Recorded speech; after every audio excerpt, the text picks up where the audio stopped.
Now, the next of the chapters which we have to study is the chapter of business profession. It is a very important chapter and in fact इसका revision भी बहुत important है क्योंकि बहुत सारी बातें हैं business head में और जब हम कोई भी कॉम्प्रिहेंसिव क्वेश्चन करने जाते हैं बिजनेस हेड का तो पूरा चैप्टर एक साथ इन्वॉल्व हो जाता है। बाकी चैप्टर में तो क्या होता है कि किसी चैप्टर का एक सेगमेंट एक पार्ट इन्वॉल्व होगा, पर बिजनेस हेड के किसी भी क्वेश्चन में पूरा चैप्टर एक साथ इन्वॉल्व हो जाता है क्योंकि it has a lot of different parts. एक P&L है, उसमें 10-15 चीजें हैं, तो वो सारी चीजें एक साथ जब हम इन्वॉल्व करके कैलकुलेट करेंगे तभी हमारी बिजनेस इनकम असर्टेन होती है। अब बिजनेस हेड में in fact the charging section is section 28 clause 1. As per the charging section it has been provided that profits and gains of any business or profession carried on by the assessee at any time during the previous year shall be chargeable under the head business profession. So at the first instance there should be a business. Business की definition section 2 subsection 13 में दी गई है और वहां कहा गया है business includes trade, commerce, manufacture और an adventure in the nature of trade, commerce और मैन्युफैक्चर। तो कॉमन सेंस में बिजनेस होने के लिए एक रेगुलर एक्टिविटी होनी चाहिए विद अ प्रॉफिट मोटिव। वो एक्टिविटी ट्रेड के नेचर की हो या कॉमर्स की हो या कोई मैन्युफैक्चरिंग नेचर की हो, इट में be a trade, commerce, manufacture, या वैसे तो रेगुलर एक्टिविटी होनी चाहिए पर कई बार एक एडवेंचर, एक सिंगल एक्टिविटी जिसका नेचर बिजनेस के जैसा है वो भी बिजनेस बन सकता है। तो an isolated transaction can also become a business. फिर उसके बाद दूसरी चीज आती है प्रोफेशन। तो बिजनेस या प्रोफेशन होना चाहिए। प्रोफेशन की भी डेफिनेशन सेक्शन 2 सबसेक्शन 36 में दी गई है and it says profession includes a vocation. तो वैसे तो कोई स्किलफुल एक्टिविटी करना एक प्रोफेशन होता है, पर उनका यह भी कहना है कि अगर आप कुछ ऐसा करते हो जो एक हॉबी है जिसको करते हुए आप अपना जीवन व्यापन कर सकते हो तो वो भी एक प्रोफेशन है, वो भी एक प्रोफेशन है। अल्टीमेटली बिजनेस और प्रोफेशन है तो business head is attracted. So business head में first and foremost there should be a business और profession. It should be carried on by the assessee at any time during the previous year. Assessee of course needs to do the business in the current year. अगर assessee current year में business नहीं कर रहा है तो business head में tax नहीं लग सकता।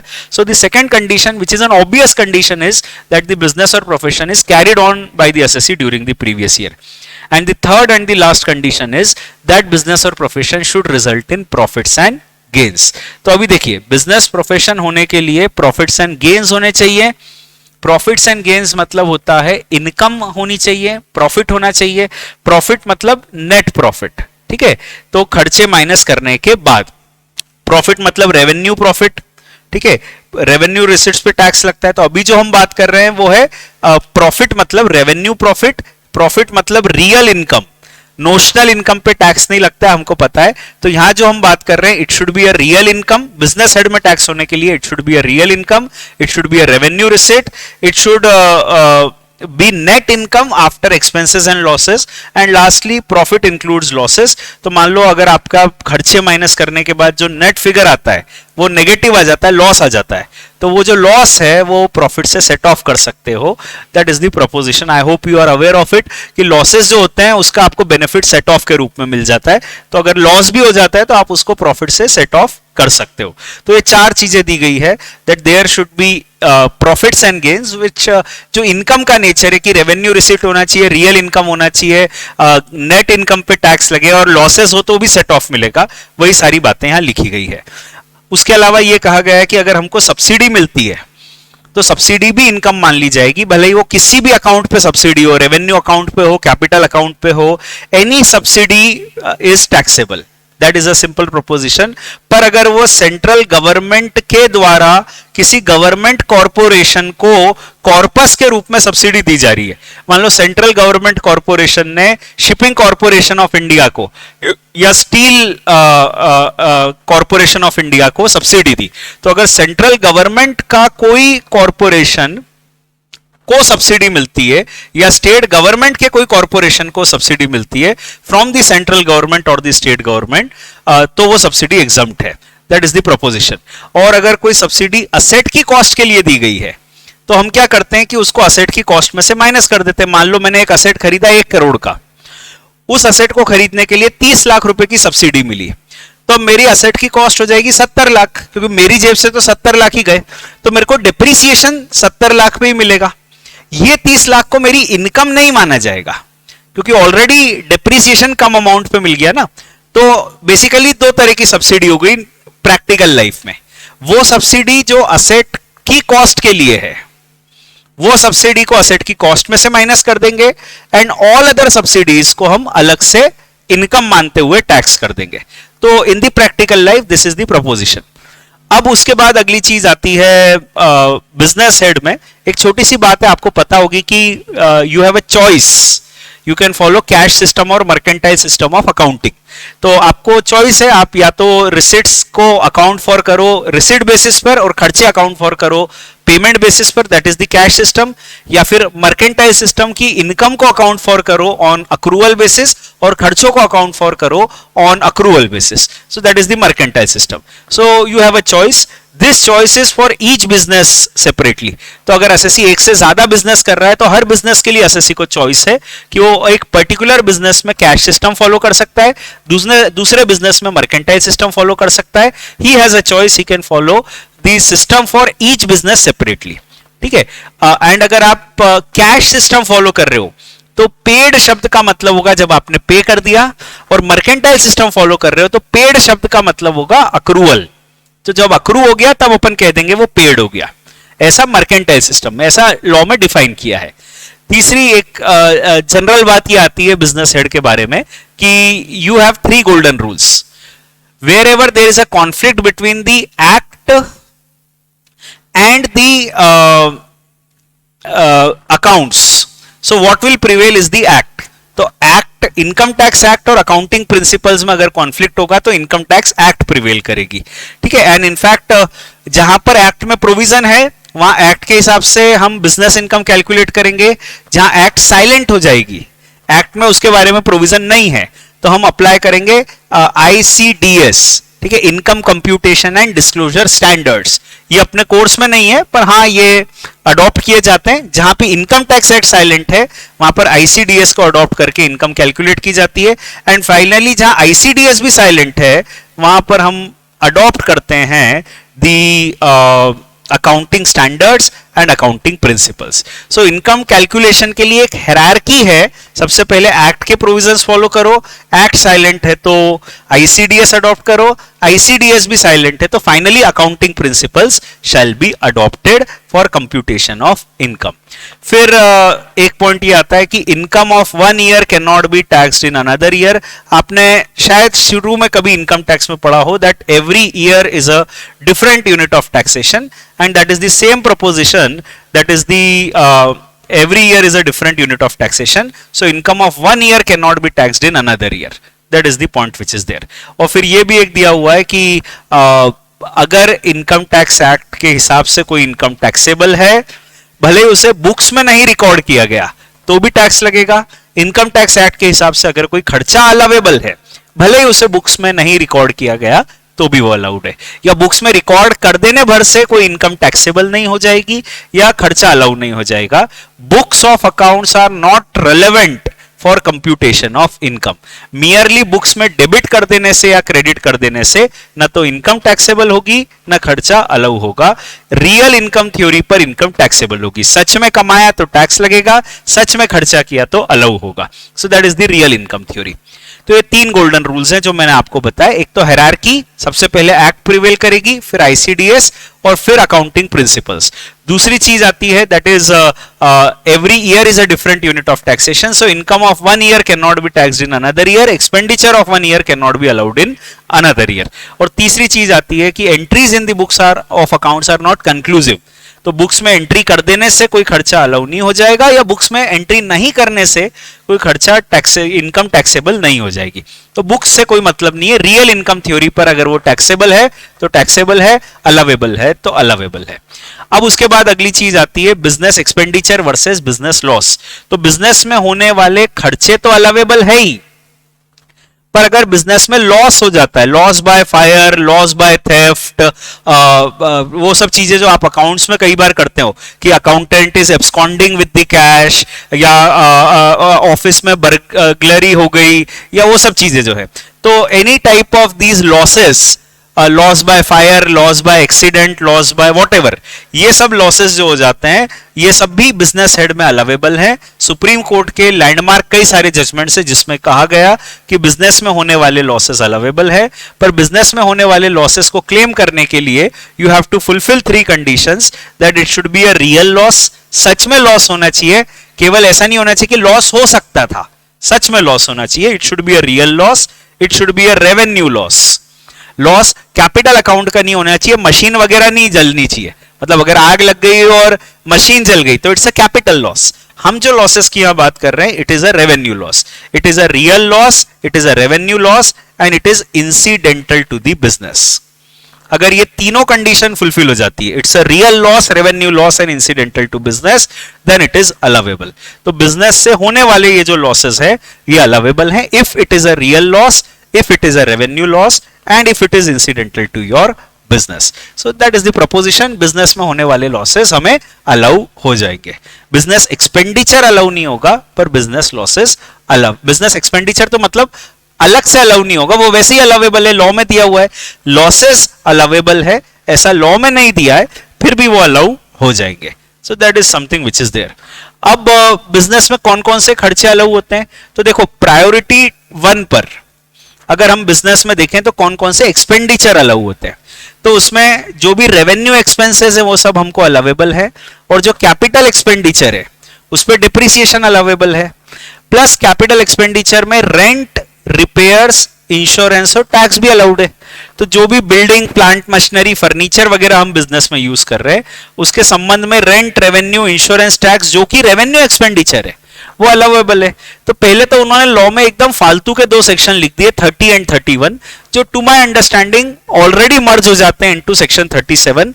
37 कहता है कि दुनिया के तमाम रेवेन्यू एक्सपेंडिचर अलाउेबल है, जबकि 31 भी यही कहता है कि वो जो रेवेन्यू नेचर के खर्चे हैं about the building and about the plant and machinery, furniture and fixer, वो अलाउड है। तो देखिए 30 क्या कहता है, सेक्शन 30 ये कहता है कि जो भी बिल्डिंग बिजनेस में यूज आ रही है उस बिल्डिंग के ऊपर 4 खर्चों का हमको डिडक्शन मिल जाएगा, rent, repairs, insurance and taxes.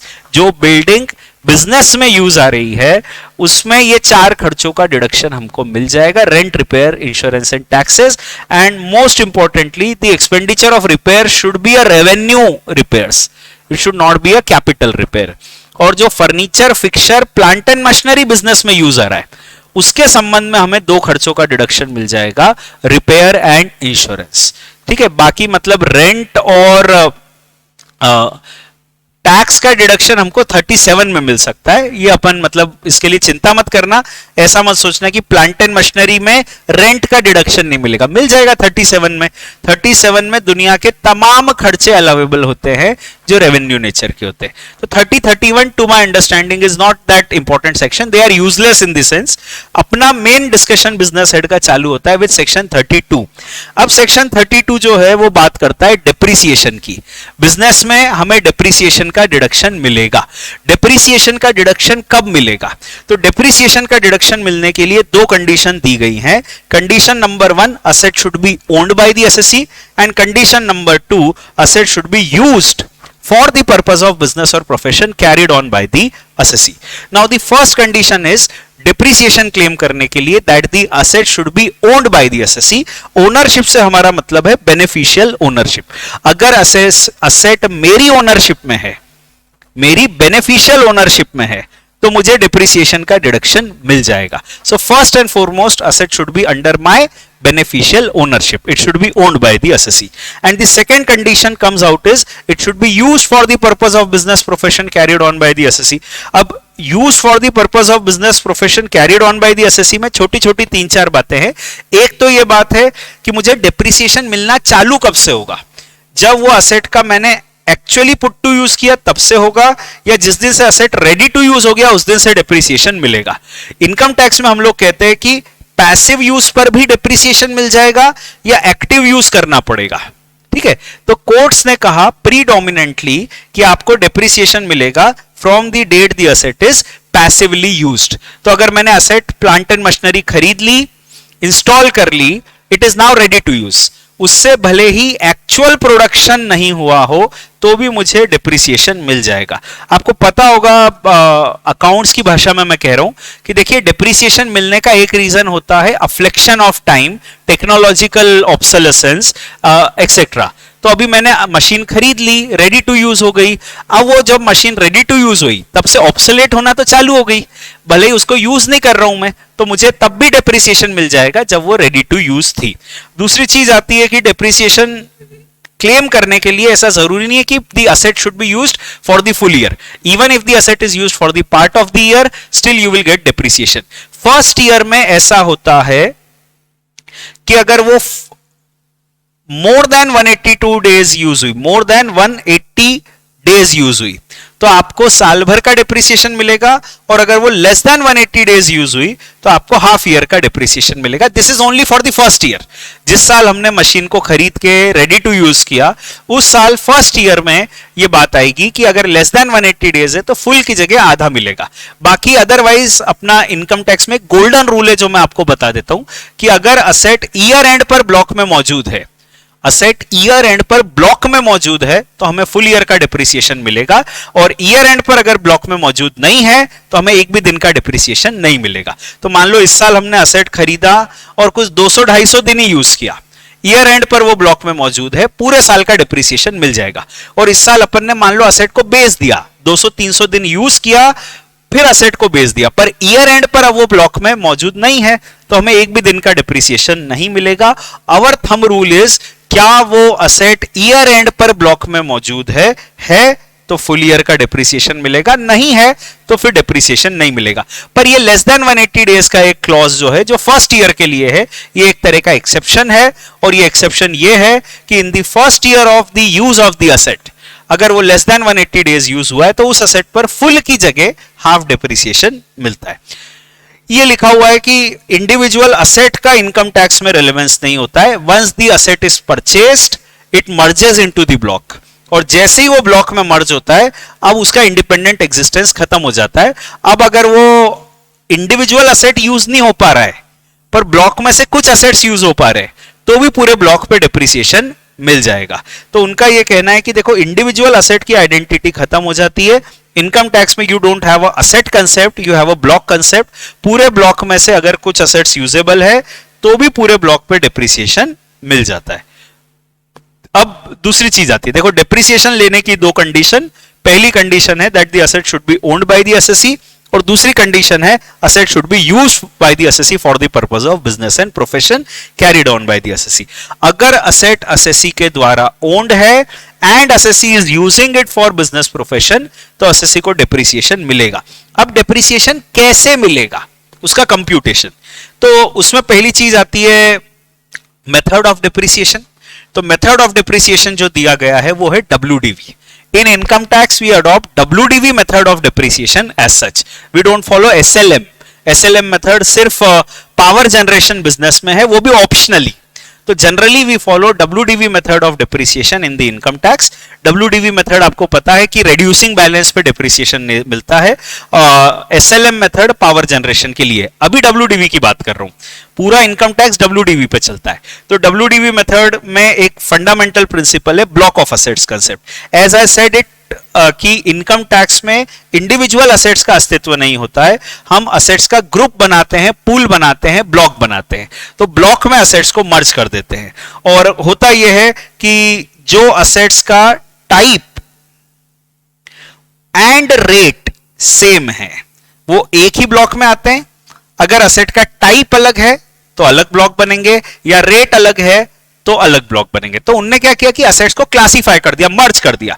एक जैसे असेट्स को एक साथ लेकर डिप्रिसिएशन ले लो, हर असेट पर अलग अलग कैलकुलेट मत करो।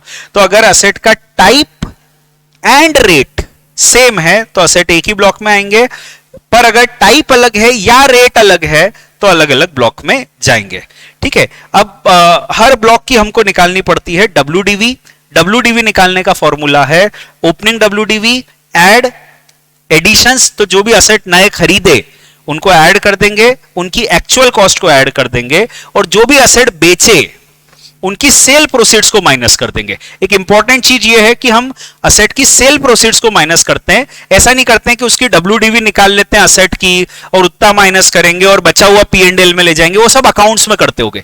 इनकम टैक्स में इंडिविजुअल असेट का कोई अस्तित्व नहीं है। तो अपना ओपनिंग WDV लो, जो भी असेट खरीदा उसको ब्लॉक में ऐड कर दो, उसकी जो भी कॉस्ट है वो ऐड कर दो, जो असेट बेचा उसकी WDV कितनी है ये मत देखो, जो असेट बेचा सेल प्रोसीड्स को सीधा सीधा ब्लॉक में से माइनस कर दो, क्लोजिंग बैलेंस आ जाएगा, क्लोजिंग बैलेंस में से फिर माइनस कर दो डेप्रिसिएशन एक्चुअली अलाउड, और डेप्रिसिएशन एक्चुअली अलाउड माइनस करके क्लोजिंग WDV आ जाएगा। ऐसा हर साल करते रहो।